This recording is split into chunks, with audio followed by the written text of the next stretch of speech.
Alright, today we're having a look at Ghost Cheese by Guy67. Alright, so here we are in Ghost Cheese, and we're gonna have to replay it because it told us not to pause the game, but then it started us right into the game, and, whatever. It's not what I was expecting, that's for sure. It says it's a multiplayer game, but that it can break with more than one player. Basically, we just gotta get this ghost cheese, I guess, while we listen to the rockin' song and enjoy the beat of the background. Something about more than one player can cause things to desync.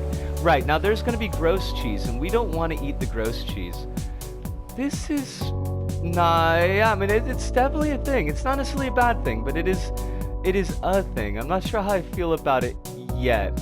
It can be a little bit tricky to figure out, like, where in the layers our cheese is and where we're going to be interacting with said cheese. Like, I guess luckily the placement of our mouse, I keep on missing cheese that I feel like I ought to be getting cheese.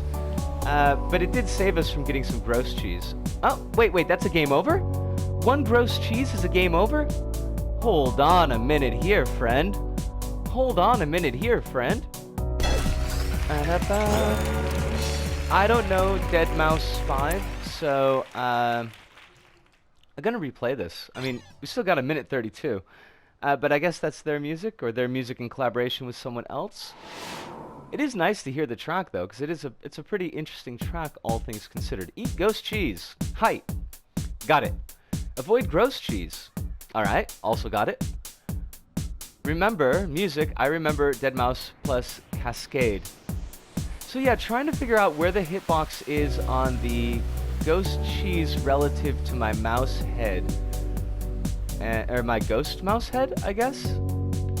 Because, like, look, it seems like I should be there, but I'm not?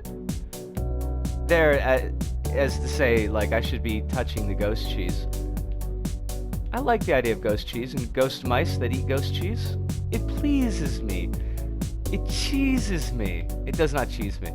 So where is my hitbox? And it doesn't help that there isn't really any... There aren't any sound effects because the created track is drowning them out. What just happened in the background there? Was I, like, just seeing things? I could have sworn I saw something in the background there, but I don't know. We've only got 19 seconds. I am slightly confused, but hey, that's okay. We're gonna be talking about this back at the hub, and we'll see you there. See yas! And we're back, and Ghost Cheese by Guy67, and it's a weird kind of split schizoid yellow square this go about. I feel like there are two very distinct aspects of the level to be discussed, and one of those aspects is a orange diamond, and one of those aspects is a green circle, and we average them together and we get this yellow square. Now, kind of up front, I really wasn't expecting this to be a minigame, and that is absolutely positively 100% completely my fault. Somehow I looked at the LBP Meet page a number of times, and it says minigame right there, and I completely just somehow didn't notice it. Like, my brain just filtered that right out. Had I known that it was a minigame, I probably wouldn't have looked at it. But on the other hand, we don't really look at a lot of minigames, so maybe that is appropriate. This is a good chance for it. And as far as the gameplay aspect of it, just focusing on that part, and I can't really say that I like it all that much, to be perfectly honest, and a lot of that had to do with kind of dealing with the hitbox of your cursor, your mouse head cursor, and I was never sure when my cursor was actually touching the cheese that was coming up.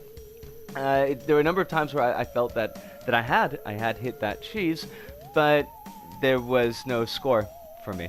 And a couple of times where I thought that I had avoided the gross cheese, because you got the ghost cheese and the gross cheese, that I thought I had avoided the gross cheese, and it was game over.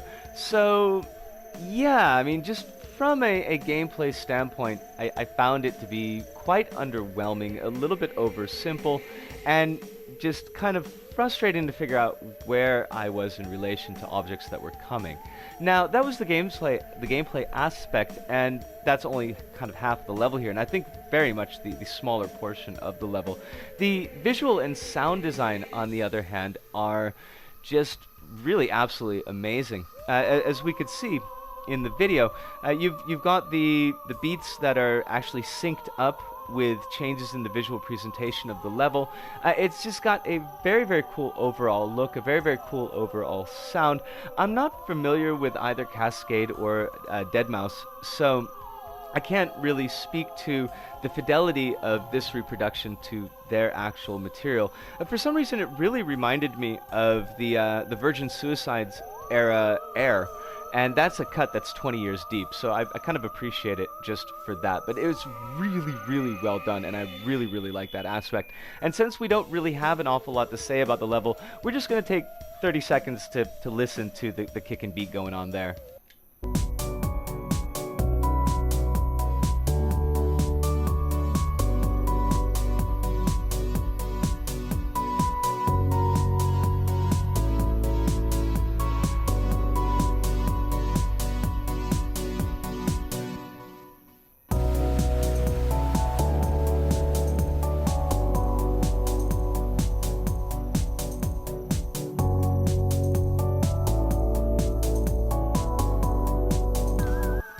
All right. I mean, was it worth it? I don't know. I really liked it though, and I played around for a couple of minutes, like 5 or 6 minutes, avoiding cheese just so I could see what the level was going to do and how the visuals were going to change. They don't really change all that much, although there are some kind of additional bits of visuals that are going on there. I thought that was really, really cool. deadmau5, I don't know deadmau5 as far as I know, just from Goat Simulator.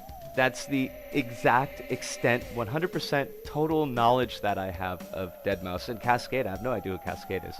But I guess I'm just old, and that's okay. And that really is all I can say about Ghost Cheese. As a audio-visual presentation, it's super, super cool. As a actual game, as a mini-game, it's not really super, super cool. But give it a look and see what you think, and take a look at some of Kamishkai67's other creations. It seems like they're very much into this audio-visual type of level design. But I think that pretty much does it for us here, Disco About. So from me, Disco, here in Osaka, to all of you out there, wherever you may happen to be, thank you, arigato, arigasamayota, sayonara, see you, and ciao.